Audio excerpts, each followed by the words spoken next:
हे friends, कैसे आप सब लोग खैरियत से हैं, खुशबाश हैं। मैं हूं आपका फिज़िक्स टीचर मोहम्मद आफ्ताब और आप देख रहे हैं अपना प्यारा सा educational channel alpha science academy.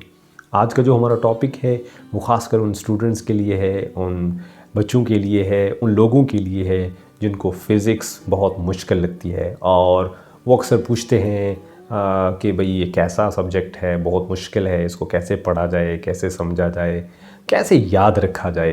तो इसके अलावा बहुत सारे और लोग भी हैं जो हमें पूछते हैं भी क्या पढ़ाते हो, तो हम कहते हैं भी फ़िज़िक्स पढ़ाते हैं। तो फ़ौरन वो कहते हैं यार ये बड़ा मुश्किल है, बड़ा खुश्क मज़मून है, तो कैसे पढ़ा लेते हो, कैसे याद रख लेते हो।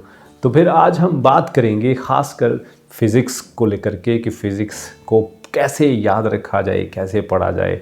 और ख़ास मेरी ये जो वीडियो है इसमें मेरा अपना पर्सनल ओपिनियन है, मेरा एक्सपीरियंस है और मैं चाहता हूँ कि मैं आप लोगों के साथ और ख़ासकर उन स्टूडेंट्स के साथ मैं शेयर करूँ कि जिनको फ़िज़िक्स एज अ सब्जेक्ट बहुत मुश्किल लगती है। तो इससे पहले कि मैं आपको डिटेल में बताऊँ, मैं आपको बताना चाहता हूँ कि जब आप फ़िज़िक्स को एज अ कोर्स लेते हैं, एक एज अ इलेक्टिव सब्जेक्ट के तौर पे लेते हैं, तो फ़िज़िक्स या तो आप मैट्रिक में पढ़ रहे हैं या फिर आप एफएससी में हैं या ग्रेजुएशन है, मास्टर्स है वगैरह वगैरह, आगे चलते जाते हैं। तो फ़िज़िक्स में आपको 4 से 5 तरह के टॉपिक्स का सामना करना पड़ता है। नंबर 1 सिर्फ पढ़ने वाले टॉपिक्स, ऐसे टॉपिक्स जिनकी रीडिंग की तो बस काम चल गया। नंबर 2 कुछ टॉपिक्स ऐसे हैं जिनको पढ़ कर के याद करना होता है, मेमोराइज़ करना होता है, क्रैम करना पड़ता है, लर्निंग बाय हार्ट करनी पड़ती है। कुछ टॉपिक्स तीसरे नंबर पे कुछ टॉपिक्स ऐसे होते हैं जिनको पढ़ कर के आपको समझना पड़ता है, वो न्यूमेरिकल टाइप होते हैं, सॉल्व करना पड़ता है, नंबर्स होते हैं, कैलकुलेशंस होती हैं और फिर जाकर आप कोई रिज़ल्ट निकालते हैं। नंबर 4 कुछ ऐसे टॉपिक्स होते हैं जिसको पढ़ करके आपको लिखना लाजमी होता है। जब तक कि आप लिखते नहीं हैं तब तक आप उसको पूरी तरह से अपनी गिरफ्त में नहीं ले सकते। तो पाँचवें नंबर पे कुछ ऐसे टॉपिक्स होते हैं जिसमें ये सारी चीज़ें होती हैं और वो कौन से टॉपिक्स होते हैं, उनको कैसे डील करते हैं, हम एक को इन सब को हम बारी बारी ज़रा देख लेते हैं। तो सबसे पहले हम बात करते हैं सिर्फ पढ़ने वाले टॉपिक्स जैसे इंट्रोडक्टरी टॉपिक्स होते हैं। आप फिज़िक्स का पहला चैप्टर खोलते हैं, उसमें आपको एक टॉपिक मिलता है इंट्रोडक्शन टू फिज़िक्स, फिर उसमें जी scope of physics, role of physics in different other sciences. तो ये सिर्फ टॉपिक्स ऐसे हैं। हर चैप्टर के शुरू में 1-2 पेज ऐसा होता है जिसको इंट्रोडक्टरी पेज कहते हैं, जिसमें इंट्रोडक्शन होता है कि इसमें हम क्या पढ़ने जा रहे हैं। तो ऐसे टॉपिक्स को सिर्फ पढ़ लिया जाए, थोड़ा सा कुछ पॉइंट्स को हाईलाइट कर लिया जाए और कुछ पॉइंट्स को ज़रा अपने बाद के अपने सहूलत के लिए उनको नोट करके रख लिया जाए, स्टिकी नोट लगा दिए जाएं तो काफ़ी होता है। या उनके पॉइंट्स बना लिए जाएं, 1 2 3 उनके बुलेट्स बना लिए जाएं ताकि बाद में जब आप उसको टेस्ट के लिए, एग्ज़ाम्स के लिए तैयार करें तो आपको वो बहुत आसानी से आप उसको पकड़ सकें। इसके अलावा इसमें कुछ ऐसे टॉपिक्स में जैसे एनर्जी है, उसकी टाइप्स हैं, उसके कन्वेंशनल और नॉन कन्वेंशनल सोर्सेज हैं, मैटर क्या होता है, इसकी कितनी टाइप्स हैं और इसकी क्लासिफिकेशन कैसे कैसे हम करते हैं। ये ऐसे टॉपिक्स हैं जिनको पढ़ लेने से ही काफ़ी होता है।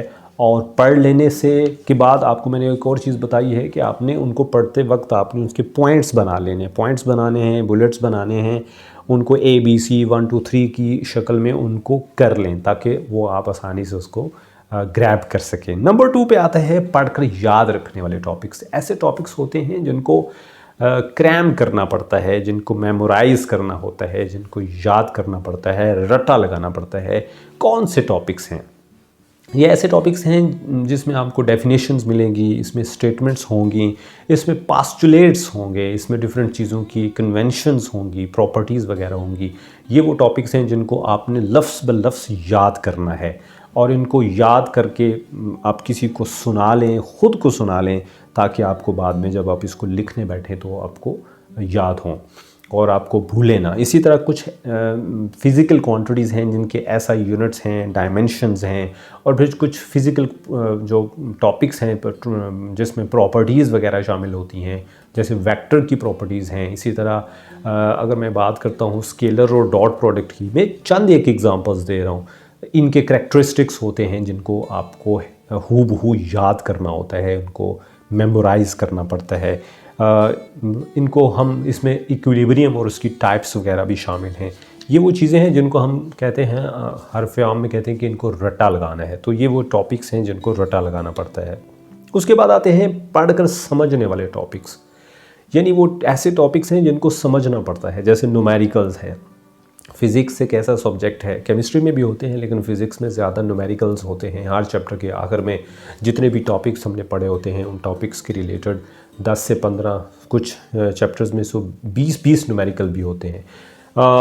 ऐसे टॉपिक्स को हमने कैसे करना है, सबसे पहले तो उसको पढ़ें, फिर उसमें देखें कि गिवन डेटा क्या है, जो गिवन डेटा है या गिवन इन्फॉर्मेशन है उसको हाईलाइट कर लें, उसको नोट डाउन कर लें। फिर उसमें देखें कि टू आस्क्ड या टू फाइंड पूछा क्या है और उसको हाईलाइट कर लें। बाद दफ़ा एक ही क्वेश्चन पूछा होता है, बाद दफ़ा 2, बाद दफ़ा 3 चीज़ें पूछी होती हैं, उनको ABC कर लें, उनको नोट कर लें भाई ये हमसे पूछा हुआ है। फिर देखें कि इसमें फार्मूला, इक्वेशन, एक्सप्रेशन कौन सा लगने वाला है, तीसरे स्टेप में वो चीज़ देख लें। चौथे नंबर पे आप उसको सॉल्व करना शुरू कर दें और सॉल्व करते वक्त आप एंड पे यूनिट्स लिखना मत भूलें। ये मैं न्यूमेरिकल को अटैम्प्ट करने का तरीका बता रहा हूँ। इसी तरह कुछ टॉपिक्स ऐसे होते हैं जो न्यूमेरिकल तो नहीं होते लेकिन न्यूमेरिकल्स की तरह के होते हैं, जैसे में एरर्स वाला टॉपिक है, एरर्स और उसकी टाइप्स हैं। असेसमेंट ऑफ अनसर्टेनिटी है, उसकी 4-5 टाइप्स आप पढ़ते हो कि भाई जब ऐड करते हैं, माइनस करते हैं, मल्टीप्लाई करते हैं, डिवाइड करते हैं तो अनसर्टेनिटीज़ को कैसे फाइंड आउट किया जाता है। ये भी ऐसे ही न्यूमेरिकल्स की तरह चलने वाले टॉपिक्स हैं। इसके अलावा कुछ सर्किट डायग्राम्स वाले टॉपिक्स होते हैं जिसमें सर्किट दिया होता है और उसके बिहेवियर को समझना होता है, जैसे सीरीज़ कॉम्बिनेशन ऑफ रजिस्टर्स है, पैरेलल कॉम्बिनेशन ऑफ रजिस्टर्स है। ये ऐसे टॉपिक्स हैं जिसको आपको जो है वह समझना पड़ता है, देखना पड़ता है, सॉल्व करना पड़ता है, तब जा कर के आप उसको जो है वो कंक्लूड कर पाते हैं, उसको समझ पाते हैं। इसमें लॉज और थ्योरीज़ वगैरह भी शामिल हैं कि जैसे स्पेशल थ्योरी ऑफ रिलेटिविटी है, उसके जो कॉन्सिक्वेंसेस हैं, जब तक कि आप उनको समझ नहीं पाएंगे आप उनको याद नहीं रख पाएंगे और आप उसको लिख नहीं पाएंगे।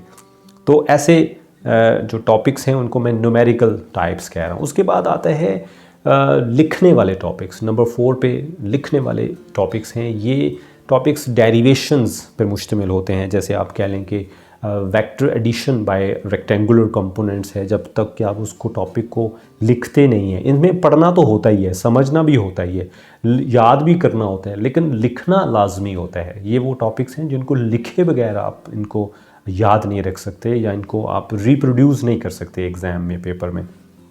तो ऐसे टॉपिक्स को लिखना लाजमी होता है। और कुछ टॉपिक्स हैं जिसमें मैं अगर अपनी बात करता हूँ, क्योंकि मैं ये सारी अपनी बातें कर रहा हूँ, अपना मेरा ओपिनियन और एक्सपीरियंस की बेस पे मैं कह रहा हूँ कि कुछ टॉपिक्स ऐसे हैं जिनको एक बार लिखने से भी काम नहीं चलता, आपको 2 दफ़ा लिखना होता है, 3 दफ़ा लिखना होता है। मेरे एक दोस्त हैं, मेरे FSC से ऑनवर्ड मेरे क्लास फेलो है MPhil तक, वो एक टॉपिक को 5-6 दफ़ा लिखते हैं और जब तक कि उनको तसल्ली नहीं हो जाती कि यार अब मुझे ये याद हो गया, तब तक वो छोड़ते नहीं हैं। तो इस तरह भी करना होता है कि बाद दफ़ा आपको एक ही टॉपिक को 3-3, 4-4 दफ़ा लिखना होता है जब तक कि आपको तसल्ली ना हो जाए कि यार आप मुझे याद हो गए। इसमें भी कुछ और चीज़ें भी आपको बता दो, जैसे law of conservation of linear और एंगुलर मोमेंटम है। जब तक कि आप इसको लिख नहीं लेंगे आप नहीं कह सकते कि मैं इसको मुझे याद हो गया या समझ आ गया। इसी तरह elastic collision in one dimension है, इक्वेशन ऑफ कॉन्टीन्यूटी है, बर्नौलीज़ इक्वेशन है, इलेक्ट्रिक फोर्स है, मैग्नेटिक फोर्स है, न्यूटन्स कूलम्स लॉ है, इसी तरह मिलीकॉन्स प्रिंसिपल है। ये वो टॉपिक्स हैं जिनको आपको लिख के प्रैक्टिस करनी होगी, तब आप कहेंगे कि भाई मुझे याद हो गया। ये अगर आप टेक्निक्स फॉलो करते हैं तो आपको फ़िज़िक्स यकीनन मुश्किल नहीं लगेगी। इनको मैं डेरिवेशन टाइप टॉपिक्स कहता हूँ कि भाई ये डेरिवेशंस हैं। कदरे ये आसान होते हैं क्योंकि इनका एक सिरा पकड़ना है, उनको 1, 2, 3 स्टेप्स बनाते जाने हैं। और इसमें एक और चीज़ मैं आपको बताता चलूँ कि ऐसे टॉपिक्स के अंदर ना इक्वेशन नंबर बना लिया करें, इक्वेशन नंबर 1, इक्वेशन 2, इक्वेशन 3, और इसको चलते जाया करें। और जितनी ज़्यादा इक्वेशंस आप बनाते हैं उतना आप उस टॉपिक को आसान करते जाते हैं। तो ये इस तरह के जो टॉपिक्स हैं उनको लिख करके याद करें। फिर 5वें नंबर पे कुछ ऐसे टॉपिक्स हैं जिसमें सारी चीज़ें होती हैं, जिसको पढ़ना भी होता है, जिसको समझना भी होता है, जिसको याद भी करना पड़ता है, जिसको लिखना भी होता है। ऐसे टॉपिक्स को फिर सारी चीज़ें पांचों की पांचों सेंसेस इसमें आपको इन्वॉल्व करना होती हैं। इसमें कुछ टॉपिक्स में आपको एग्जांपल्स के तौर पे जितनी भी मैंने कैटेगरीज बताई हैं उसमें मैंने कुछ टॉपिक्स की एग्जांपल्स भी दी हैं, याद रखने वालों की, पढ़ने वालों की, लिखने वालों की, समझने वालों की। और ये जो पांचवीं कैटेगरी की जो ऊपर मैं बात कर रहा हूँ ये ऐसी कैटेगरी है जिसमें सारी चीज़ें हैं। मिसाल के तौर पर ट्रांजिस्टर है, ट्रांजिस्टर क्या होता है, वो उसकी टाइप्स कितनी हैं, उसकी वर्किंग क्या है, उसकी आगे एप्लीकेशंस क्या हैं, ये वो टॉपिक्स हैं। इसके अलावा सर्किट डायग्राम्स वाले लॉजिक गेट्स क्या होता है, लॉजिक गेट काम कैसे करता है, उसकी टाइप्स कितनी हैं, उसकी वर्किंग क्या है, उसकी एप्लीकेशंस क्या है, ये ऐसे टॉपिक्स हैं जिनको आप को सारा कुछ करना होगा। यानी पढ़ना भी होगा, लिखना भी होगा, याद भी करना होगा और समझना भी होगा। इसके अलावा एसी जनरेटर है, एसी जनरेटर कैसे काम करता है, क्या होता है, उसका सर्किट डायग्राम भी आपको बनाना पड़ेगा, फिर उसकी प्रॉपर्टीज़ को आपको देखना होगा। इसी तरह ट्रांसफार्मर है, ट्रांसफार्मर की टाइप्स होती हैं, उनकी वर्किंग होती है, उसकी एप्लीकेशंस होती हैं। तो फिर ये 4 से 5 कैटेगरीज़ मैंने आपको विद एग्जांपल्स बताई हैं और मैंने सब आपको बताया है कि किस कैटेगरी के क्वेश्चन को किस तरह से डील करना है।